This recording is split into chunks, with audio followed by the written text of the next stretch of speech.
Asia ಖಂಡದಲ್ಲೇ ಅತಿ ದೊಡ್ಡ ಮಾವು ಮಾರುಕಟ್ಟೆಗಳಲ್ಲಿ ಕೋಲಾರ ಒಂದಾಗಿದೆ. ಜಿಲ್ಲೆಯ ಶ್ರೀನಿವಾಸಪುರ ತಾಲೂಕನ್ನು ಭಾಗದಲ್ಲಿ ಮಾವು ಬೆಳೆಯುವ ರೈತರು ಹೆಚ್ಚಾಗಿದ್ದು, ಮಾವು ಬೆಳೆಯುವ ಅವಧಿಯಲ್ಲಿ ಪ್ರತಿದಿನ ಸಾವಿರಾರು ಟನ್ ವ್ಯವಹಾರ ಜರುಗುತ್ತದೆ.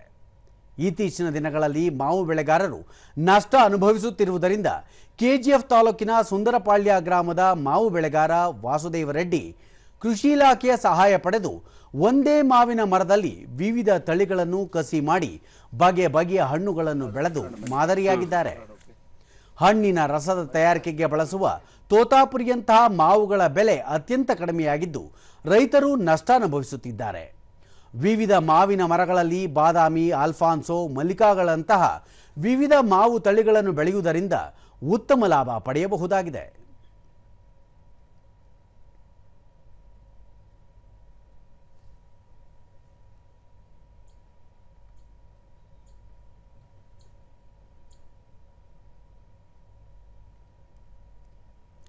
ದೂರದರ್ಶನದೊಂದಿಗೆ ಮಾವು ಬೆಳೆಗಾರ ವಾಸುದೇವ ರೆಡ್ಡಿ ವೈವಿಧ್ಯಮಯ ಮಾವು ತಳಿಗಳನ್ನು ಒಂದೇ ಗಿಡದಲ್ಲಿ ಪಡೆಯುವ ವಿನೂತನ ಪ್ರಯೋಗ ರೈತ ಸಮುದಾಯಕ್ಕೆ ಮಾದರಿಯಾಗಿದೆ.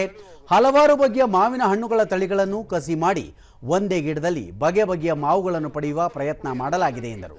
ಆಲ್ಮೋಸ್ಟ್ ಆಲ್ ತೋತಾಪುರಿ, ನೀಲಮ್ಮು, ಡೇನಿಶಾ, ಆಲ್ಫಾನ್ಸಾ, ಮಲ್ಗೋವಾ, ಮಲ್ಲಿಕಾ, ದಸಾರಿ, ಹಿಮಾಯತ್ತು, ಆಲ್ಮೋಸ್ಟ್ ಆಲ್ ಇವಾಗ ನಾವು ಏನು ಡೈಲಿ ನೋಡ್ತೀವಿ ಎಲ್ಲ ತಳಿಗಳು ಮಾಡಿದ್ದೀವಿ.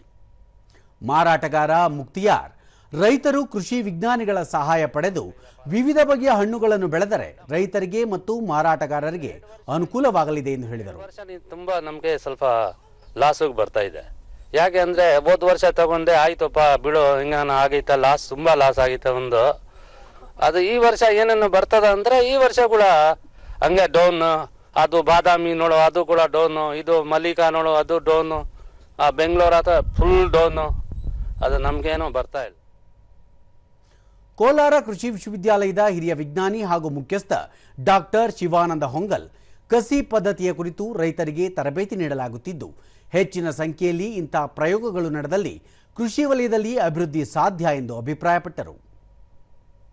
ತಮಗೆಲ್ಲ ಗೊತ್ತಿದೆ, ಮಾವಲ್ಲಿ ಹಲವಾರು ತಳಿಗಳಿದೆ ಮತ್ತು ಆ ತಳಿಗಳು ಬೇರೆ ಬೇರೆ ಸಂದರ್ಭದಲ್ಲಿ ಹೂ ಬಿಡುವಂಥದ್ದಾಗ್ಬೋದು, ಕಾಯಿ ಕಚ್ಚುವಂಥದ್ದಾಗ್ಬೋದು, ಮತ್ತು ಅವುಗಳ ಒಂದು ಏನು ಗೊಬ್ಬರಗಳ ಏನು ಅವಕ್ಕೆ ನ್ಯೂಟ್ರಿಯೆಂಟ್ ರಿಕ್ವೈರ್ಮೆಂಟ್ ಇದೆ ಅದರಲ್ಲಿ ವ್ಯತ್ಯಾಸ ಆಗಿರ್ತಕ್ಕಂಥದ್ದೆಲ್ಲ ಇರೋದ್ರಿಂದ ಈ ಮ್ಯಾನೇಜ್ಮೆಂಟ್ ಅನ್ನೋದು ಭಾಳ ಡಿಫಿಕಲ್ಟ್ ಆಗುತ್ತೆ.